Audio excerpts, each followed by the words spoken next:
The United Nations aid branches are running out of money.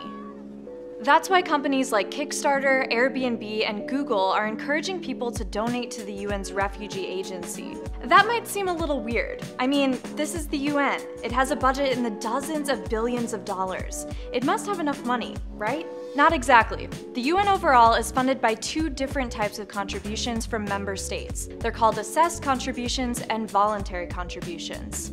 Assessed contributions are required dues for every member state, and they're based on the size of the country's gross national income. That means the United States is paying the largest amount of dues, making up 22% of the UN's assessment contributions, while the least developed countries, including Bhutan, are paying as little as 1/1000% of the budget. These contributions pay for the UN's regular functions, like the General Assembly, Security Council, and peacekeeping missions. But the mandatory dues don't pay for everything. The voluntary contributions are what pay for the UN's humanitarian and development agencies, including refugee response. This makes up about half of the UN's budget. Each year, the different UN organizations ask for their budget, and member states make pledges of what they want to donate. So Google's $11 million contribution may seem like a lot, but it's pennies compared to the billions of dollars needed to address the crisis. For example, this year the UN asked for $8.4 billion for response to the crisis in Syria and the effects in the region. But so far that response is only 38% funded,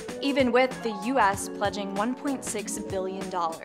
And that level of underfunding is creating big problems. In August, medical aid groups, including the UN's World Health Organization, shut down 84% of clinics in Iraq because of budget shortfalls, leaving almost 3 million people without access to urgently needed healthcare services. And funding shortfalls have forced the World Food Program to cut food assistance to Syrian refugees in neighboring countries by up to 50%. Experts say the lack of food, medical help, and other resources for refugees in and around Syria is one of the biggest factors driving people to Europe. The UN High Commissioner for Refugees is so fed up with the budget problems, he told The Guardian major emergencies like what's happening in Syria should be funded by the mandatory dues, not by the voluntary contributions.